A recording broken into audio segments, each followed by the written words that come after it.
अपने देश के लिए दुश्मन देश में जाकर जासूसी करना खतरों से भरा काम होता है।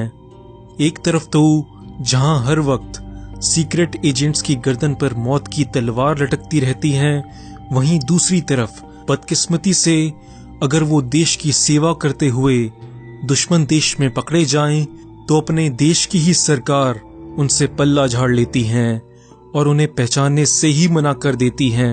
और अंत में जब उनकी दुश्मन देश में मौत हो जाती है तो उनको अपने वतन की मिट्टी तक नसीब नहीं होती।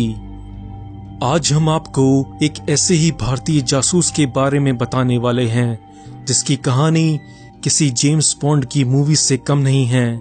ये कहानी है भारत के जाबाज जासूस रविंद्र कौशिक उर्फ ब्लैक टाइगर की, जिनकी जिंदगी पर मशहूर फिल्म एक था टाइगर बनाई गई थी। बात है 70 के दशक की। 1965 की जंग पाकिस्तान बुरी तरह हार चुका था और 1971 में बांग्लादेश को खोने के बाद पाकिस्तान बदले की आग में झुलस रहा था और भारत के साथ एक और युद्ध की तैयारी कर रहा था। ऐसे समय में भारत को जरूरत थी ऐसे एजेंट्स की जो पाकिस्तान आर्मी के अंदर घुसकर इंडियन आर्मी तक खुफिया खबरें पहुंचा सके। तभी रॉ की नजर पड़ी रविंद्र कौशिक पर। रविंद्र कौशिक का जन्म राजस्थान के श्री गंगानगर में हुआ था। बचपन से ही उन्हें थिएटर का शौक था, इसलिए बड़ा होकर वो एक थिएटर कलाकार बन गए। एक बार लखनऊ के एक थिएटर प्रोग्राम में वो एक्टिंग कर रहे थे। इस प्रोग्राम में वो एक इंडियन आर्मी ऑफिसर की एक्टिंग कर रहे थे जिसे चाइना की आर्मी ने अपनी गिरफ्त में ले लिया था। इस थिएटर के दर्शकों में रॉ के खुफिया एजेंट्स भी बैठे थे, जिन्हें रविंद्र में एक जासूस बनने के सारे गुण नजर आए। उसके बाद रॉ के अधिकारियों ने रविंद्र से मिलकर उनके सामने रॉ का एजेंट बनने का प्रस्ताव रखा, जिसे रविंद्र ने स्वीकार कर लिया। रविंद्र ने भारत पाकिस्तान का 1965 और 1971 का युद्ध बहुत करीब से देखा था, जिसकी वजह से उनके अंदर अटूट देशभक्ति की भावना थी। पाकिस्तान जाने से पहले दिल्ली में करीब 2 साल तक उनकी ट्रेनिंग चली। उन्हें उर्दू, इस्लाम और पाकिस्तान के बारे में पूरी जानकारी दी गई। ट्रेनिंग समाप्त होने के बाद मात्र 23 साल की उम्र में रविंद्र को पाकिस्तान भेज दिया गया। पाकिस्तान में उनका नाम बदलकर नबी अहमद शेख कर दिया गया।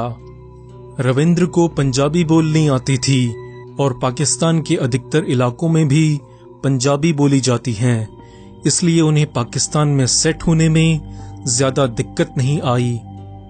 पाकिस्तान पहुंचकर रविंद्र ने कराची यूनिवर्सिटी के लॉ कॉलेज में दाखिला लिया और कानून की डिग्री हासिल की।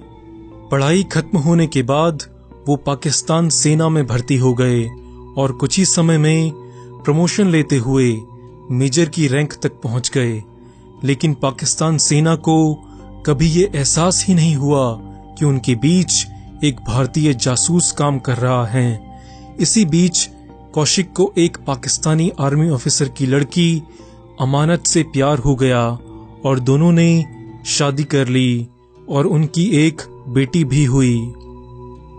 रविंद्र कौशिक ने 1979 से लेकर 1983 तक पाकिस्तान सेना और सरकार से जुड़ी अहम जानकारियां भारत पहुंचाई।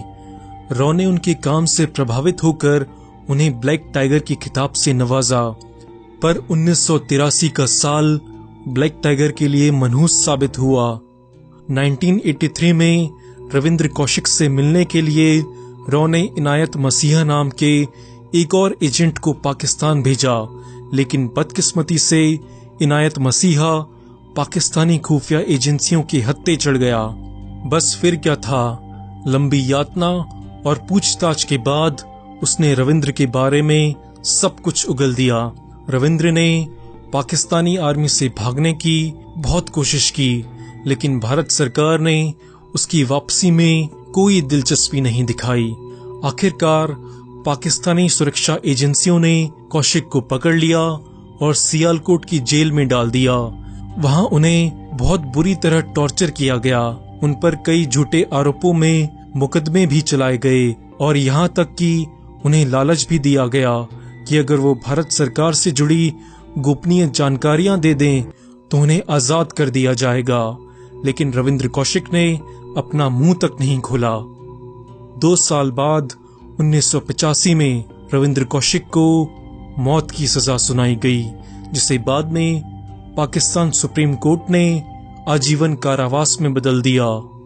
उन्हें 16 साल तक सियालकोट जेल और मियांवाली जेल के साथ कई और जेलों में रखा गया था। रविंद्र ने मौका देखकर इन जेलों से भारत में अपने परिवार के लिए पत्र भेजा। उसमें उन्होंने अपने खराब स्वास्थ्य की स्थिति और पाकिस्तान की जेलों में अपने ऊपर होने वाली कड़ी यातनाओं के बारे में बताया। रविंद्र की मां और उनके भाई ने भारत सरकार से बहुत गुहार लगाई, लेकिन भारत सरकार ने कोई दिलचस्पी नहीं दिखाई। नवंबर 2001 को उन्होंने मुल्तान सेंट्रल जेल में दमा और टीबी जैसी गंभीर बीमारियों से लड़ते हुए अपनी आखिरी सांसें ली। उन्होंने अपनी मौत से 3 दिन पहले लिखे पत्र में ये पूछा था, क्या भारत जैसे बड़े देश के लिए कुर्बानी देने का यही इनाम मिलता है? अगर मैं अमेरिका का एजेंट होता तो इस जेल से महज 3 दिनों में ही आजाद हो जाता।